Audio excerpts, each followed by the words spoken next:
Guys, my name is Abhishek Chaudhary and welcome to my channel tech test. आज मेरा first episode है और नाम से समझ गए होंगे कि टेक्नोलॉजी से रिलेटेड बात करूँगा। तो चलिए शुरू करते हैं।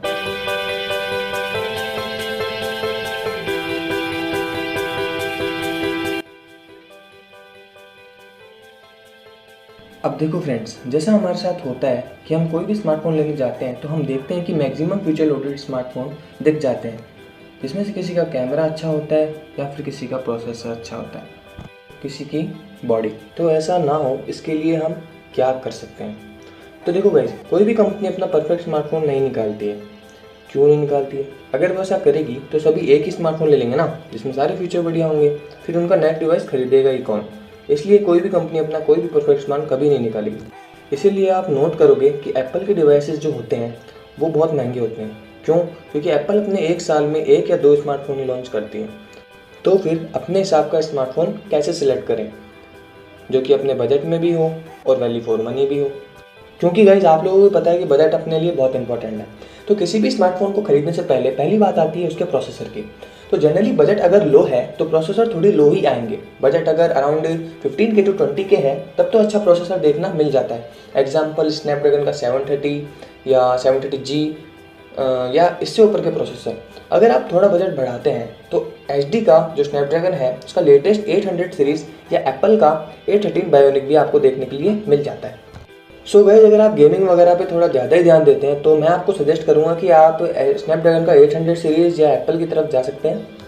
और अगर आप नॉर्मल डेली यूजेस के लिए स्मार्टफोन लेना चाहते हैं तो मेरे ख्याल से प्रोसेसर्स पे ज़्यादा पैसा इन्वेस्ट करने की आपको कोई ज़रूरत नहीं है।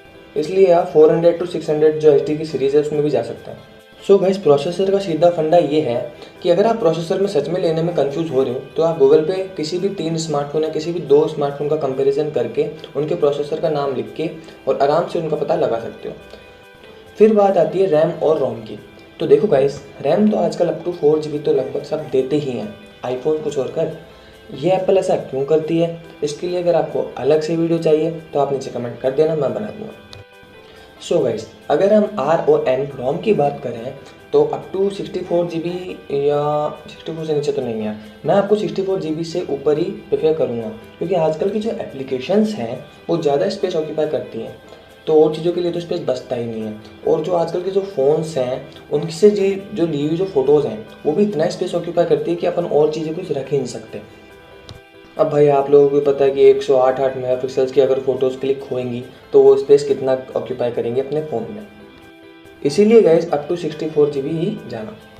सो गाइज, फिर आते हैं हम अपने फोर्थ पॉइंट पे, जो कि है OS यानी ऑपरेटिंग सिस्टम। तो मार्केट में अभी 2 OS पे बेस्ड सेलफोन आते हैं, जैसे कि iOS जो कि एप्पल का एक खुद का OS है, और दूसरा है अपना एंड्रॉयड जो कि कॉमनली हर फ़ोन में यूज़ होता है। अगर आपको लैग फ्री एक्सपीरियंस चाहिए तो मैं आपको iOS ही प्रेफर करूँगा, क्योंकि iOS का एक खुद का अपना एक ऑपरेटिंग सिस्टम है जो कि एकदम लैग फ्री एक्सपीरियंस आपको देता है।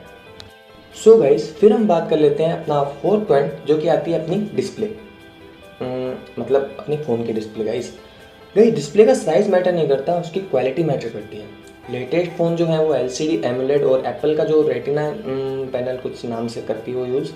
जहाँ तक हो सके आप AMOLED की तरफ ही जाना, या फिर सुपर रेटिना का तो क्या ही कहना है। AMOLED और रेटिना में क्या डिफरेंस होता है, अगर आपको इसके लिए डिटेल वीडियो चाहिए तो आप मेरे को कमेंट कर सकते हैं।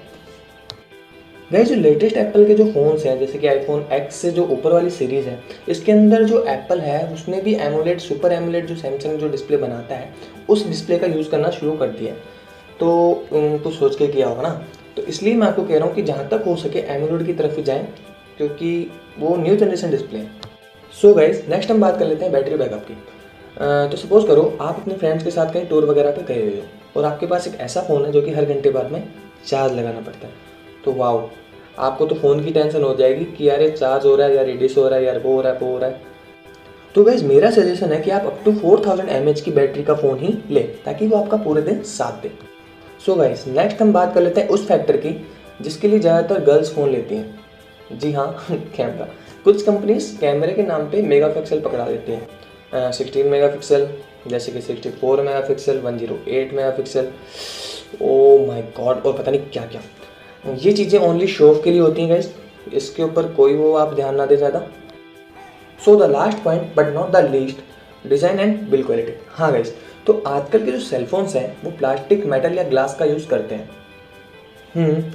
अगर आप थोड़े केयरलेस हैं तो मैं आपको मेटल बॉडी सजेस्ट करूँगा, क्योंकि उसको आप फेंकेंगे, तोड़ेंगे, फोड़ेंगे तो उसके ऊपर इतना फ़र्क नहीं पड़ेगा, क्योंकि उसके अंदर ग्लास आता है, आगे जो आता है गोरिल्ला ग्लास आता है और पीछे वो मेटल की उसके अंदर प्रोटेक्शन होती है। और गाइस, अगर आपको ग्लास बॉडी में ही फ़ोन चाहिए तो आप एक बात पे ज़रूर गौर फरमाएं कि उसके अंदर गोरिल्ला ग्लास जो लेटेस्ट है उसकी प्रोटेक्शन ज़रूर होनी चाहिए। और गाइस, अगर मैं मेरा पर्सनल ओपिनियन दूं तो देखो, कुछ नहीं रखा ग्लास में, सब मोह माया है। मेटल बॉडी की तरफ जाओ, मेटल थोड़ा ज़्यादा क्लासिक लुक भी देगा आपको अपने ग्लास बॉडी से। और अगर आप थोड़ा सा गौर फरमाएंगे तो आपने देखा होगा कि जितनी बड़ी कंपनीज हैं वो अपने फ़ोन्स में मेटल यूज़ करना ही प्रेफर करती है। सो गाइस, ये थे कुछ पॉइंट जिसको आप मद्देनज़र रखते हुए अपना फ़ोन चूज़ कर सकते हैं। तो गाइस, चैनल को सब्सक्राइब करना मत भूलना। मैं मिलता हूँ आपको नेक्स्ट वेडनेसडे को। जय हिंद।